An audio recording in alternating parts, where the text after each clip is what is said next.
All right, we're back with another edition of Hockey Stars in Cars presented by Enterprise. Our guest today is in his second go-around with the Calgary Flames. He's already become another fan favorite within the Flames organization. A little chillier outside, and the activity is going to be equally as chilly, but we're happy to welcome Ryan Lomberg, the Stanley Cup champion, to the show. Oh, funny seeing you here. There he is. Hop in, pal. Oh yeah. Good to see you, bud. Good to see you. Welcome Thanks. to the Hockey Stars car. Oh yeah, thanks for having me.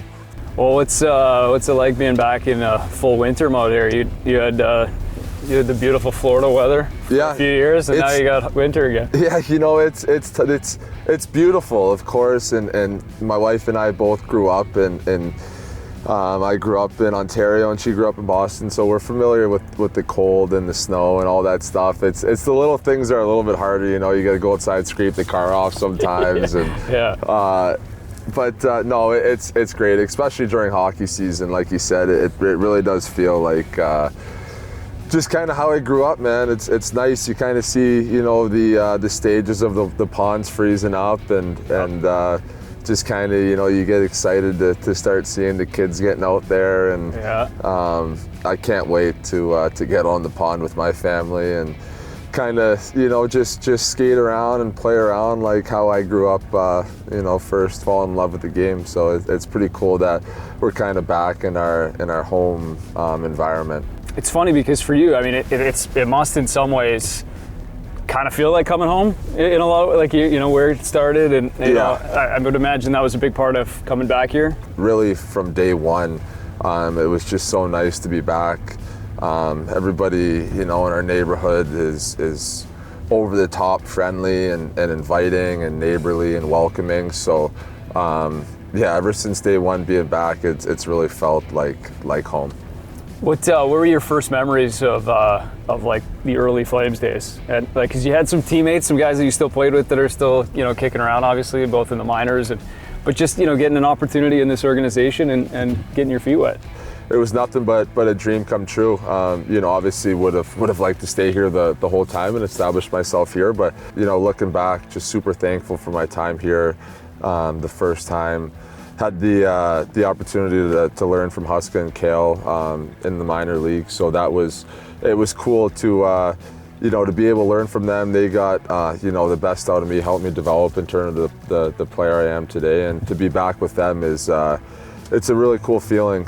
You know, especially because predominantly when I was with them, you know, when I was with Kale, it started out in the East Coast League, and then he was my head coach in the American League, and Huska was my head coach in the American League for a handful of years. So it's wild. Yeah, it's cool to be back. I feel like I've grown a lot as a player, and you know, just their messaging and kind of what they want is kind of who I am and what I want to be as a player. So, you know, the stars have kind of aligned, and it's been a great start so far. You know, the one thing that sticks out right away, and I think we saw this, like, it's funny because we were looking at some old tape, the Young Stars Classic.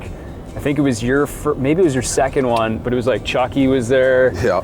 And I think you wore a mic one game, and it was just like you guys were just buzzing around the ice. I feel like that was kind of the first time that Flames fans really took notice of you and Matthew, and I think Sam Bennett was there too. Yeah. And it was just like you kind of like burst onto the scene, right? And Rassi was there, yeah.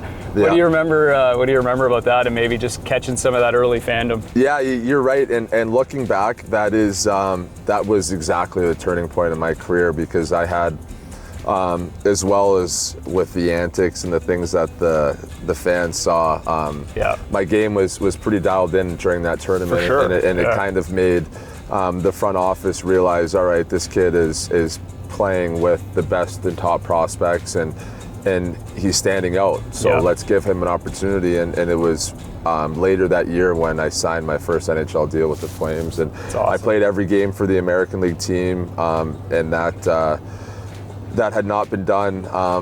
I think only a couple times in franchise history had somebody played every game for the American League team, and that was one of my goals for the year after being sent down the year before, is once I get in, I'm not gonna let them take me out, and Huska actually helped me a ton that year. But yeah, that tournament was definitely I wanted to make a mark, and I think it's pretty safe to say that I achieved that. Oh yeah, absolutely. It's still talking about it today, which is a pretty good mark. Yeah, it was funny. I would wait till it was dead silent in the rink too to call somebody out just to make sure that everybody could hear all the scouts and managers. And I'd peek up and you could see them all giggling and talking to each other about it. And hitting the notepad down below like this guy, right? Yeah. Who the hell is this guy? He won't shut up. I'll never take a day for granted in the NHL because I know what the other side's kind of like, and although it could be great as well. Sure. You know, definitely very thankful to be in this position, and you know, I'm not gonna let it slip through my fingers again. Hopefully we can, you know, continue to stick together and you know, just enjoy the grind of the season and getting better and pushing towards, you know, what we all want to achieve. Speaking of what you want to achieve, you did achieve it. Easy for me to say. Looking back, what's the lasting kind of memory? What stands out in your mind now when you think about that run and the ultimate prize? Yeah, you know, it's cool. I get goosebumps every time I think about it. The coolest part for me is the connection that I'll have with that group of guys forever. Like that's the coolest part. Of course, to have your name on the Stanley Cup is something everybody dreams about and something that's forever. So that's extremely cool. It was pretty close, I would say, to how I thought it would feel, how I thought it would look holding it up. But then obviously there's you know, bits and moments where you can never imagine, you know, seeing some of the scenes and the feeling and the rain. The rain coming down. That's what I'm thinking about. The parade. It was parade. Like it was different. It was something straight out of a fairy tale in a movie. You know, you're on the bus and you just look out and there's just tiers of balconies just packed, and it was surreal. Yeah, it really was. It really was. I was gonna ask you about the Panthers Warriors hockey program too, because I know you were a big part of that, and they sent out like a little Instagram congratulations for you, which I was taking a look at the other day, and that's pretty cool. But maybe just give us a little background on what that program was and how you kind of came to start working with them. Yeah, so it's an unbelievable program. They're affiliated with the Florida Panthers, obviously, and you have to be, I'm not exactly sure the percentage, but you have to be a disabled veteran to be a part of the program. I skated with them all the time. I'd go golfing with them. For them, it's more so, like I said, for them to feel, you know, like they're a part of something, like they're a part of a team, like they still have their brothers around them. I like to think that they did more for me than I did for them, really, because every time I would hang out with them, I would leave feeling, you know, so much better. They really have a way of making people happier and making people feel like they have a bigger purpose, which is, you know, incredible.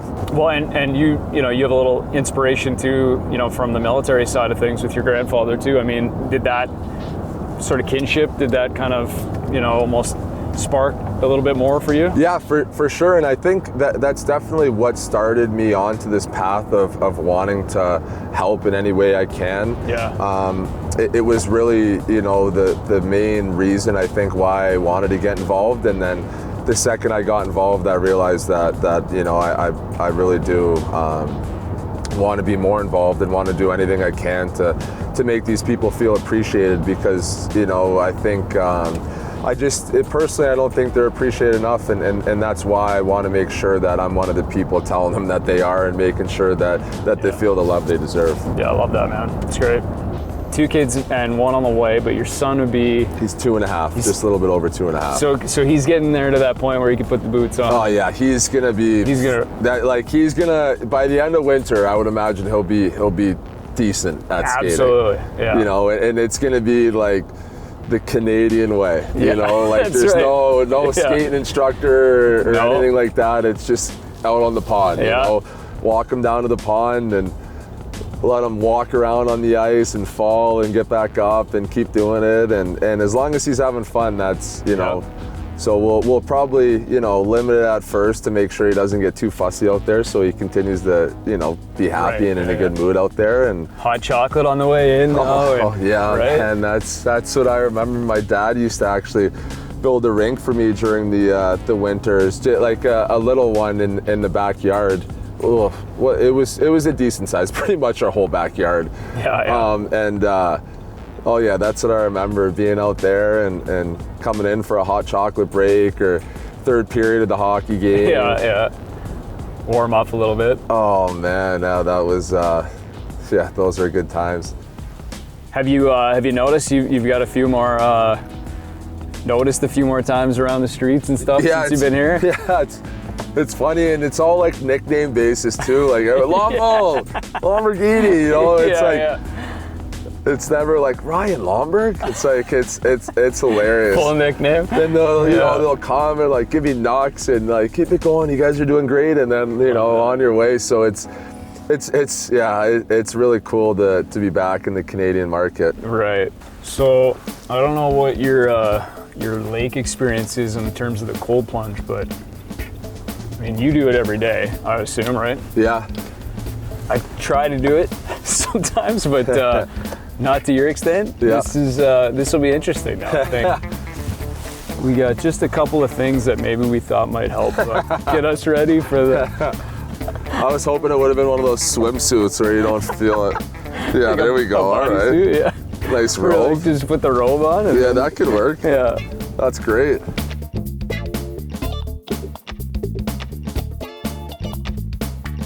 I wonder who's regretting this more right now. Yeah, definitely me. Oh. Oh, that's nice and thick. That It's is skate pretty season soon, boys. Yeah, there's a couple of rocks this way. Sure wear my boots for this part. We might not be able to get a big enough hole to actually climb into, though. No way. Oh. Nice and pointy. Oh, there it went. Oh, sorry, no, you're good, man. Oh boy, here she goes. Oh, there you go. I kind of regret that because that water is cold. What's the term for a rain check for a cold plunge? Well, ice check? Yeah. Well, we couldn't have been more committed. We were committed. We were gonna do it.